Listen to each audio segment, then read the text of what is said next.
حضرت ابراہیم بہت بڑے مہمان نواز تھے، صرف قربانی نہیں دیتے تھے، سارا سال بہت سارا لنگر، بہت سارا کھانا پینا، بہت ساری چیزیں جاری رہتی تھی.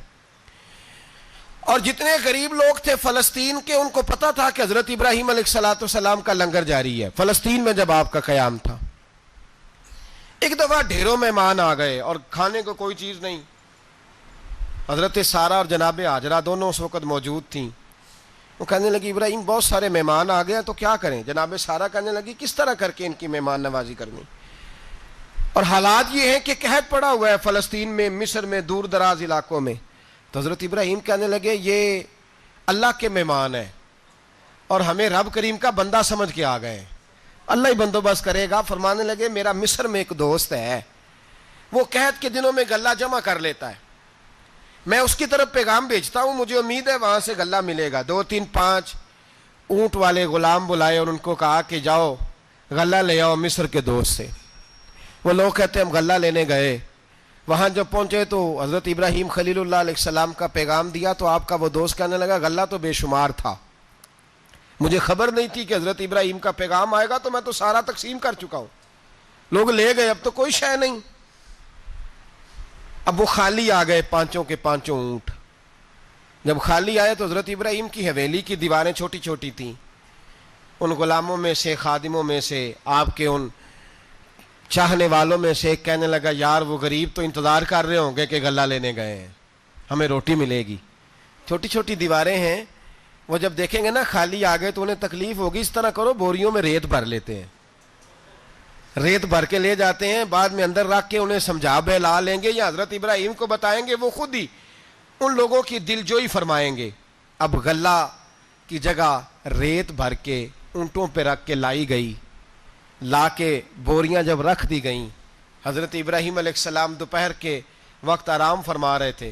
بی بی سارہ اٹھی، کہتی ہیں جب میں نے دیکھا نا کہ بوریاں پہنچ گئی ہیں تو گئی، غلام کو ساتھ لیا اور اس کو جب کھولا نا تو کہتی اتنی حسین گندم میں نے پہلے کبھی دیکھی نہیں تھی، اتنا پیارا دانہ میں نے کبھی ملاحظہ ہی نہیں کیا تھا. فرماتی ہیں جب اس کو پیس کر چکی میں روٹیاں پکائیں تو خوشبو دور دور تک پھیل گئی، اعلیٰ غذا بنی، بڑے بڑے کھانے بیویوں نے مل کے پکائے، چن دیے گئے. حضرت ابراہیم اٹھے تو لوگ کھانا کھا رہے ہیں، سجدہ شکر ادا کیا، اور جب سجدے میں گئے تو وہی آنے لگی، پھر رونے لگے. جب پلٹ کر باہر تشریف لائے تو جناب سارہ کہنے لگی ابراہیم تمہارا مصری یار بڑا اچھا ہے، اس نے اتنی اعلیٰ گندم بھیجی ہے کہ اتنی تو میں نے پیاری گندم کبھی دیکھی نہیں. جناب ابراہیم مسکرائے، فرمانے لگی سارہ یہ مصری یار نے نہیں بھیجی، یہ میرے عرشی یار نے بھیجی ہے، یہ میرے عرشی یار نے بھیجی ہے. بھائی مہمان نوازی مزاج تھا، ہاتھ لٹا دینا مزاج تھا، دوسروں کی اشک شوئی مزاج تھا. حضرت ابراہیم علیہ السلام کا طریقہ ہے قربانی، حضور نے ان کا طریقہ بیان کیا. اگر سال کے بعد قربانی دینا ان کا طریقہ ہے تو سارا سال غریبوں کو روٹی دینا بھی حضرت ابراہیم کا طریقہ ہے. سارا سال غریب کی نوکری کرنا یہ بھی حضرت ابراہیم کا طریقہ ہے. بھوکے کو کھانا کھلانا یہ بھی میرے مصطفیٰ کریم سید عالم صلی اللہ علیہ وسلم سے صحابہ نے پوچھا حضور بہترین مسلمان کون ہے؟ بہترین مسلمان تو حضور نے فرمایا جو سلام لینے میں پہل کرے اور غریب کو روٹی کھلانے میں سب سے اچھا ہو، وہ بہترین مسلمان ہے، زبردست مسلمان. ہمارے ہاں دعوتیں ہوتی ہیں تو امیروں کی، افطاریاں ہیں تو امیروں کی، اور میرے مصطفیٰ کریم علیہ السلام نے فرمایا بدترین دعوت ہے جس میں امیر بلائے جائیں غریب نہ بلائے جائیں، وہ بدترین دعوت حضرت ابراہیم کا طریقہ رہا، ساری زندگی مہمان نوازی. اور دوسرا ان کا مزاج تھا، اللہ سے پیار ہو گیا تھا نا. جب رب کریم سے محبت ہوتی ہے نا اور محبت کا احساس ہوتا ہے دل میں، پھر سجدے لمبے ہوتے ہیں. عام آدمی تو نماز بھی نہیں پڑھ سکتا، اسے خدا سے محبت ہوتی ہے وہ تہجد بھی نہیں چھوڑ سکتا. وہ یہ محبت کی بات ہے نا، جس کو پیار ہوتا ہے اس کی تہجد بھی ہے، اس کی اشراق بھی ہے، چاشت بھی ہے، اس کے عمرے بھی ہیں، اس کے حج بھی ہیں، اس کے بار بار کعبۃ اللہ کے دیدار بھی ہیں. یہ محبت الہی ہے، جوش مارتی ہے. ان لوگ سجدہ کرتے ہیں تو اٹھتے ہی نہیں، اللہ کے بندوں سے پیار کرتے ہیں اللہ کی. حضرت ابراہیم کو رب کریم سے اتنی محبت تھی، اتنا پیار تھا کہ وہ آپ کی زندگی کے ہر پہلو سے چھلکتا تھا. ایک وقت ایسا آیا کہ اللہ تعالیٰ نے حضرت ابراہیم کو بہت زیادہ مال عطا فرمایا، اتنے اونٹ گنے نہیں جاتے. گائیں اتنی زیادہ کہ شمار نہیں ہوتی، بکرے بکریاں اتنی زیادہ کہ شمار، بہت زیادہ مال اللہ نے عطا فرمایا. اور ابھی کچھ عرصہ پہلے آپ پیچھے جائیں نا تو جو لفظ مال تھا وہ روپے پہ تو بولا ہی نہیں جاتا تھا، وہ جانوروں پہ بولا جاتا تھا. بہت زیادہ مال اللہ نے دیا، بکریاں، گائیں، اونٹ، بیل، بڑا کچھ. تو رب کریم نے فرشتوں سے فرمایا کہ واتخذ اللہ ابراہیم خلیلا، ابراہیم میرا دوست ہے. تو فرشتے کہنے لگے یا اللہ جسے اتنا کچھ دیا جائے اس نے دوست تو بننا ہی ہوتا ہے، تو نوازا ہی بڑا ہے، اتنا مال، اتنے کھیت کھلیان، اتنا کچھ. اللہ کریم نے فرمایا جاؤ آزمائش کر لو، امتحان لے لو. فرشتہ امتحان لینے پہنچ گیا. حضرت ابراہیم کے جانور چر رہے ہیں چراگاہ میں، حضرت ابراہیم بھی ہیں، غلام بھی ہیں، بہت بڑا ریوڑ ہے. آپ تشریف فرمائیں. ایک فرشتہ آیا تو کھیت میں چھپ کے بیٹھ گیا اور بلند آواز سے کہنے لگا سبحان اللہ والحمد للہ ولا الہ الا اللہ واللہ. یہ تسبیح بڑی پسند ہے، محبوب نے ان کی فضیلت بیان کی. اب وہ حضرت سیدنا ابراہیم علیہ السلام کھڑے تھے تو وہ کھیت میں بیٹھ کے تسبیح پڑھنے لگا سبحان اللہ والحمد للہ ولا الہ الا اللہ. حضرت ابراہیم کہنے لگے یہ میرے رب کا نام کون لے رہا ہے؟ بڑی اس کی میٹھی آواز ہے، بڑی، کون ہے؟ ڈھونڈنے لگے، گھومتے گھومتے اس کے پاس چلے گئے. فرشتہ انسانی شکل میں، تو میرے رب کا ذکر کر رہا تھا؟ اس نے کہا میں ہی کر رہا تھا. فرمانے لگے یار ایک دفعہ پھر نہیں کرتا؟ تو کہنے لگا ابراہیم پہلے تو میں اپنی مرضی سے کر رہا تھا، تو کہتا ہے تو پیسے لگیں گے، پیسے ہیں تو کر دیتا ہوں. حضرت ابراہیم کہنے لگے بول تو کیا لے گا؟ میرے اللہ کا ذکر سنانے کا کیا لے گا؟ کہنے لگا جتنی بکریاں آپ چرا رہے ہیں ساری دے دے تو میں اللہ کا ذکر سنا دیتا ہوں.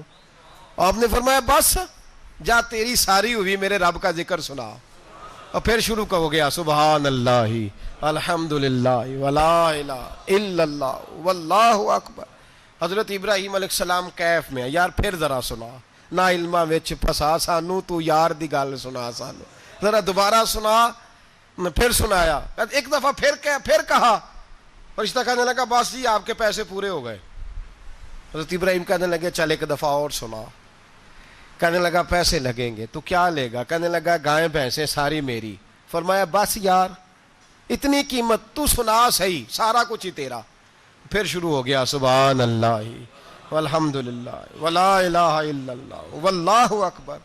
گائیں دے دیں، بھینسیں دے دیں، وہ ذکر سناتا ہے. حضرت ابراہیم کبھی مچلتے ہیں، کبھی روتے ہیں، کبھی آہیں بھرتے ہیں. تو میرے رب کا نام لے رہا ہے، ذرا پھر سے لے. کیف جاری ہے. کہنے لگا بس بھائی. حضرت ابراہیم فرمانے لگے تو اور لے لے جو لینا ہے، مجھے ذکر سنا. اس نے کہا ابراہیم بکریاں میں لے چکا، گائے بھینسیں میں لے چکا، اونٹ رہ گئے، سارے لے لوں گا پھر ذکر سناؤں گا. فرمایا جا تیرا ہوا تو ذکر سناتا رہ، میں دیتا ہوں. دے دیا. کچھ دیر ذکر کیا تو اب خاموش ہو گیا. حضرت ابراہیم خلیل اللہ علیہ السلام فرمانے لگے ذکر سنا. کہنے لگا ابراہیم اب تیرے پاس دینے کو کیا ہے؟ ہر چیز تو میں لے چکا. آپ فرمانے لگے یہ گائے بھینسیں بکریاں چرانے کے لیے تجھے کوئی نوکر ملازم بھی تو چاہیے نا. تو اس طرح کر مجھے رکھ لے، میں روٹی نہیں مانگوں گا، کھانا نہیں مانگوں گا، تو اللہ کا ذکر سناتا رہنا، میں تیرے جانوروں کی نوکری کرتا رہوں گا. حضرت ابراہیم علیہ السلام نے جب یہ کہا نا، فرشتے کی آنکھوں میں آنسو آ گئے. تر دامنی پہ شیخ ہماری نہ جائیے، ہم دامن نچوڑ دیں تو فرشتے وضو کریں. فرشتہ رو پڑا اور کہنے لگا ابراہیم مجھے سینے سے لگاؤ، آپ واقعی اس قابل ہیں کہ اللہ آپ کو اپنا دوست بنائے، واقعی اس قابل ہیں کہ رب آپ کو اپنا. حضرت ابراہیم علیہ السلام کا خدا سے محبت کرنے کا نرالا انداز. اور میرے بھائی یہی محبت انہیں میرے مصطفیٰ سے بھی تھی. ایک نبی گھر بنا رہا ہے، دوسرا بنوا رہا ہے. حضرت اسماعیل علیہ السلام پتھر اٹھا کے لا رہے ہیں، جناب ابراہیم بنا رہے ہیں. جب خانہ کعبہ بن گیا تو کہنے لگے ربنا وابعث فیہم رسولا، اے اللہ اب اسے بسانے کے لیے اپنا آخری رسول بھی عطا فرما. نبی پاک فرماتے ہیں میں دعا ہوں حضرت ابراہیم کی. یہ قربانی حضرت ابراہیم کا طریقہ ہے. حضور نے اگرچہ نبی پاک کی اپنی سنت تھی، یہ بھی کہہ سکتے تھے سنتی و سنت ابیکم ابراہیم، میری سنت ہے اور تمہارے باپ ابراہیم کی سنت ہے. یہ نہیں فرمایا. جب صحابہ نے کہا قربانی کیا ہے، فرمایا سنت ابیکم ابراہیم، یہ تمہارے باپ ابراہیم کی سنت ہے.